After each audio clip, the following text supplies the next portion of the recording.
Hi, I'm Megan Cassidy-Hall, and I'll be answering some author interview questions today. Before I get to the questions, just a little bit about me. Um, my husband Stephen and I own 50/50 Press. We named it 50/50 because it's half him and half me, and we publish half middle grade and young adult books and half adult books. So we decided to name it 50/50. I'm one of the authors at 50/50, which is why I'm answering these interview questions today.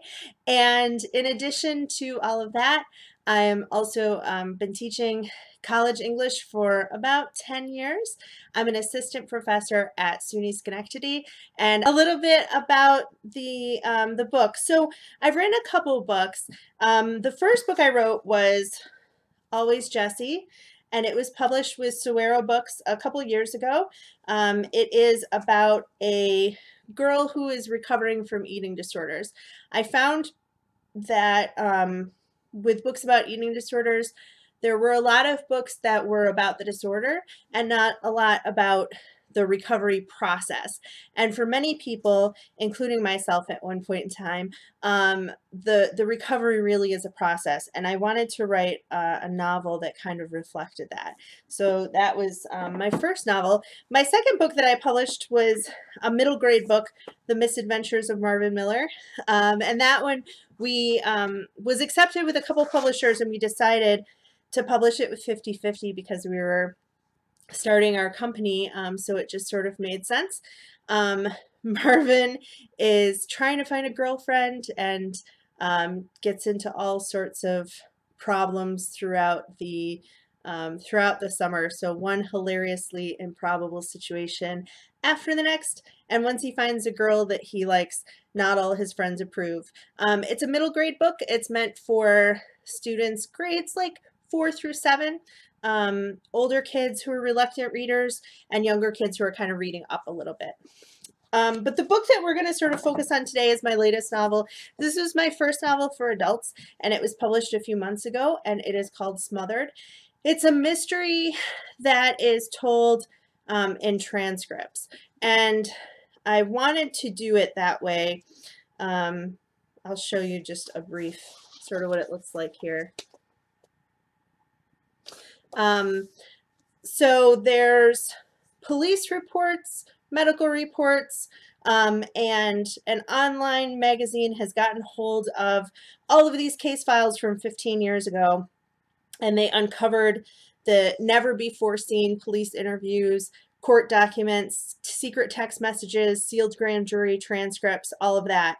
And then there's comments from the internet people. There's online comments at the end of each chapter, as if this is being published online for an online tabloid. And we find out basically that Kitty Holbrook was a child star, and she went missing. Her body was found a couple days later, and the killer was never brought to justice. And so one of the things about this book that has been said in the reviews, which I'm really happy about because it's what I intended. One of the things that has been said about the book is that it's very hard to tell who's telling the truth and who isn't. So there's a lot of twists and turns, and almost everybody is lying in some way. And it's a really different format, but one that readers seem to connect to. And if you check it out, I hope that you enjoy it too. So let's get to the questions. Number one, what makes you unique as a writer? So one of the things that I think makes me unique as a writer, if you can probably tell as I just introduced the 3 books that I've published so far, I don't stick to any one particular genre. I like to read all different genres, and that's sort of how I write as well. So the first book I had was a contemporary young adult. The second one was a more humorous middle grade book. The third one was a very dark mystery. And the one that'll be coming out soon in November is a historical novel that has It's quite a bit more literary and has some gothic elements to it. So I really think I don't think of myself as a writer that sticks to just one genre. I guess I think of myself more as a storyteller, and I think of a story, or I'm inspired to tell a story, and whatever form that story takes is the form that that story takes. So if it takes the form of a picture book, maybe it'll take the form of a picture book. If it takes the form of a literary novel, it takes the form of a literary novel. So I think those are some of the things that make me, I guess, a little bit different. I'm a little bit more diverse, I guess, in my writing. Definitely not in the same world at all, as you can tell even from the covers, right? But I do think that some of my work shares thematic connections, sort of depending on what I'm interested in or what I want to convey. Smothered has a lot to do with Hollywood and how we treat people who are stars, and how we consume people in a way. And the online commentary reflects a lot of that that I added in to each chapter, or I should say that sort of wrote itself. um, but the online message boards really show how we gaze at people in the media, and what we think of them. My next book that's coming up, Sutherland, is set in the 1800s, but it has some of those themes, and Sutherland is about a group of sisters that in real life worked their way up from being poor chicken farmers to having what in today's market would be like a multi-million-dollar business. And they were performers in the circus, and then later on their own. So there are some questions again about women's bodies, how people view celebrities and that kind of thing. So it's a very different book from Smothered, but it still shares the same themes. And I would say that Always Jessie does that as well. Always Jessie does talk a little bit about how women view their own bodies, and how they treat them well or not well when they are dealing with an eating disorder, and even sometimes for some of the characters when they're, supposedly healthy. So some thematic connections, but for the most part, they're standalone works so far. I have a sequel planned for Smothered, and possibly a third book in that series, and I have some books planned for Marvin, and I have a companion novel that'll be coming out for Always Jessie as well, about a male struggling with eating disorders. So they're standalones for right now, but written yourself into one of your characters. So I didn't for Smothered, I don't think. With Smothered, I would say, now I feel like that's a lie.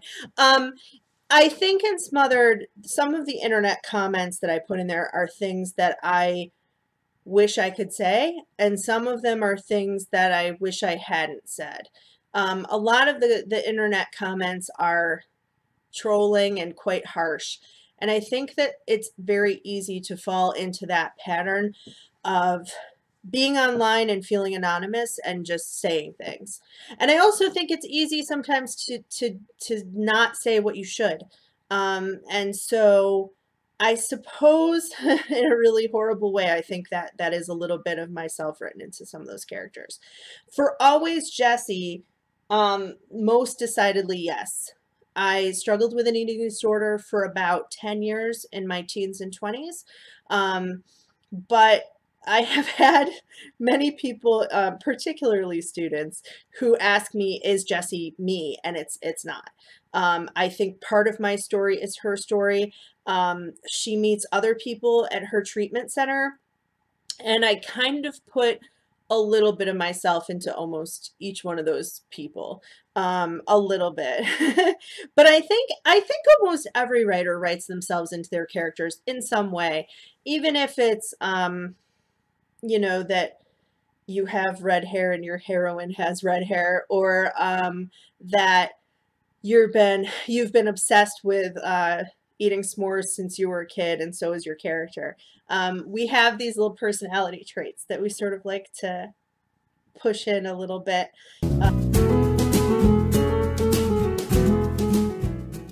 What advice would you give your younger writing self? Oh, so many things. So many things. I think the biggest thing when I was, particularly when I was in high school, don't throw anything away. Don't throw anything away. I have written things that were not working, did not work at all, but if you keep them, you might find inspiration there later, or you might find a way to rework it later. So just don't ever throw that stuff away. The other thing I think that I would say to my younger self is be ready for rejection. I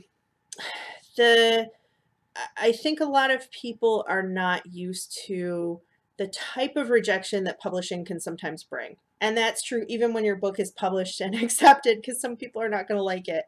And so that's something I would tell my younger writing self. Develop a thicker skin, but mostly have a more open mindset. And if people tell you something isn't working, take a look at it and fix it, or ditch it and start something else.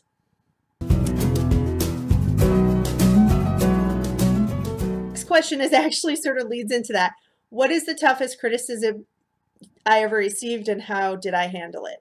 The toughest criticism I ever received for the Misadventures of Marvin Miller. Marvin Miller was originally, I'll hold it up again. Marvin Miller was originally a book for adults. And I had this idea of this guy who was kind of a smart guy who did dumb things. And I had planned on originally telling his story from when he was about 5 or 6 all the way up to when he was about 50. And when I submitted it to a few places several years ago, several years before it was published, and I got a couple rejection letters, and then I took it to my writing critique group that I was in at the time, and just a chapter of it. And the chapter was Marvin when he was probably about in 3rd grade. And the one person in the critique group said, well, you have to be careful because you have the word stupid in here, and a lot of teachers don't like that word. And I said, well, it doesn't matter because this is a book for adults. And unanimously, everyone in the group was like, no, this is not a book for adults, Megan. You have a great kids book here. And so I took that criticism, which hurt because Marvin got up to some great antics in college, and I'm saving it possibly for a different type of book later. But I took that criticism in, and I really reread the first part of the book, realized they were right, ditched the second half, saved it in a different file, and I rewrote the entire first section of the book. The other toughest criticism in sort of the opposite direction, again, this was before we started 50/50 Press, and I submitted Smothered to an agent, and she said that she liked the book, but she thought people wouldn't like the format. And so I started to, she said the format didn't really have a point of view, basically. And that hurt because I think the point of view in Smothered is meant to be the online audience and the tabloid where these things are published. And I started rewriting the book so that the detective in the case was talking to the online tabloid and kind of giving her version of events and her point of view. And partway through, probably about 50 pages into that rewrite, I just realized that she was wrong.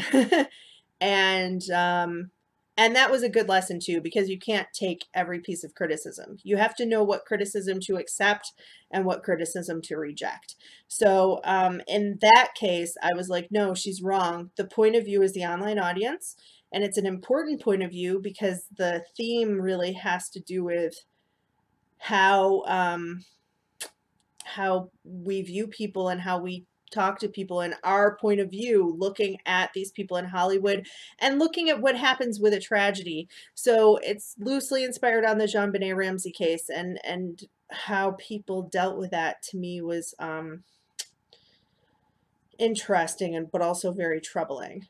So cutting that out would not have been beneficial to the book.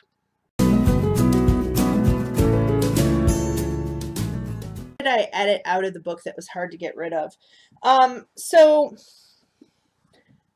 with Smothered, I didn't really edit anything out after that point. I didn't really edit anything out after that point. I will say with the Misadventures of Marvin Miller, cutting the scene where Marvin has a college party was hard. It was so hard. The scene was based on something that I had read in the newspaper online, where a group of Russian teens had a college party, and they duct taped and put plastic sheeting all around their parents' house, and then they filled it with water. So they had an indoor pool party where they created the pool, and then somebody opened one of the doors, and I was like, that's genius. And I have to put that in a book. And I had it very similar, but it was in a dorm room, and not going well even before the doors were opened to let the water out. They thought about getting the water in, but not how to get it out. So that scene was really hard to cut from the book, because I thought, and other people thought too, it was hilarious, but Marvin's in 7th grade, so it had to go. I could live in one fictional world, which one would it be? Well, you know, my instinct is to say Narnia, but then I think about all the stuff that goes down in Narnia, and I don't know if I want to be there for it. There's a lot of fighting and wars and strife and winter that doesn't end, and those kind of things. But I have a great affinity for Narnia. I have a great affinity for the C.S. Lewis books. I wouldn't mind living in Canada with Anne Shirley, despite the snow there. And I wouldn't mind taking a tour around Hogwarts, I guess. So I'm not sure if I can pick one. I'm not sure if I can pick one in particular. But I guess if I were hard pressed, it would have to be Narnia.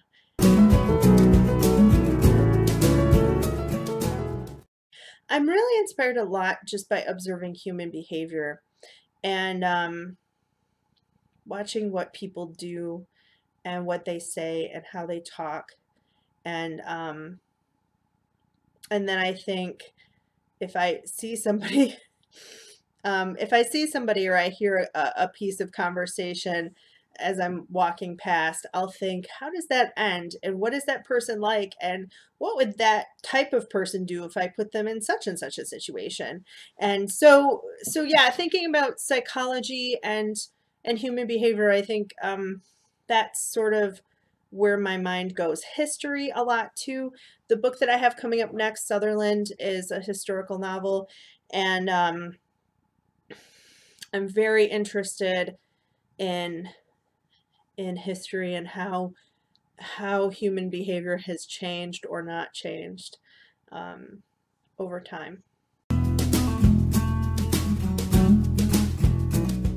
Did having your book published change your writing process? Definitely, definitely. I think that in the publishing process for my first book, this is what I found. I really started to think a lot more about audience. So not just writing for myself, but really writing for other people and figuring out what those people need as readers. So have I described something too much? Have I not described it enough? Is this character interesting enough to carry them through the story? Particularly with middle grade fiction, when I wrote Marvin Miller, do the Does the dialogue sound enough like 12 and 13-year-olds talking to each other? And are there vocabulary words that stretch the younger reader? Or am I telling the story in a way that they can follow and that they can relate to? With Smothered, certainly audience was most assuredly on my mind there. Can the audience follow the mystery, and can they will they be able to solve it before the end? I very distinctly, when I wrote Smothered, did not decide who the murderer was until I was about 30 or 40 pages from the end, because I wanted the reader to have that same question in their mind that I did, and I wanted the characters to kind of carry the story a little bit. And I wanted more than one person to have significant motive to do it, and not just have it be, you know, kind of a red herring out of nowhere, or some character that we heard of, you know, back on page 20, and oh, it was that person the whole time, even though we haven't heard about them for 400 pages. So yes, thinking about the reader, I think that's the biggest thing. When you're not publishing, the reader doesn't matter. You're just writing for you and writing for fun. So all right, and here's the last fun question. Pick up the book closest to you and turn to page 27 and read the first paragraph. I have quite a number of books behind me right now. All right, we have Farmer Boy, another fictional world I would not mind living in. Although in the Little House books by Laura Ingalls Wilder, tragedy occurs almost every page. And if they're not fighting a snowstorm, they're fighting the crickets that come after. So this is Farmer Boy. And if you don't know the Little House books, Farmer Boy is about Laura's husband Almanzo. The other books follow Laura and her adventures. I could have picked any one of them, but I didn't, apparently. The other books follow Laura and her adventures, and this book follows Almanzo. And I swear, if there's not food on this page, I'll be surprised, because almost every page is about him eating something or wanting to eat something or scheming to try to eat something, which tells you about the life of a 10-year-old boy quite distinctly. So page 27. Yep, here we go. Mother came through the doorway with a little pause and a tug because her hoop skirts were wider than the door. The smell of ham was almost more than Almanzo could bear. Mother set the platter on the table. She looked to see everything was ready and the table was properly set. She took off her apron and hung it in the kitchen and waited until Father had finished what he had to say to Mr. Corse. But at last she said, "James, supper is ready." That's about this book. Every page, there's more later on about him eating pie, eating ice cream. Their parents go away, and they eat up all the sugar in the house, the whole barrel of sugar. It's a great book if you haven't read it, and if you have a growing boy who likes to eat, it's a perfect book to read. So that's it. I hope that you learned a little bit about me, a little bit about my books. If you have kids, or if you're a librarian or a teacher, we have free curriculum guides for Smothered, not for Smothered. We have free curriculum guides for the Misadventures of Marvin Miller and all of our other middle grade books. So be sure to check those out on our website. And if you're an adult reader, Smothered also has a reader's guide in the back for people who are interested. There's a little bit about me, and then there's a reader's guide. So it's a great book for book clubs, and I promise that there's a lot to discuss. Thanks so much, everybody. Have a great day.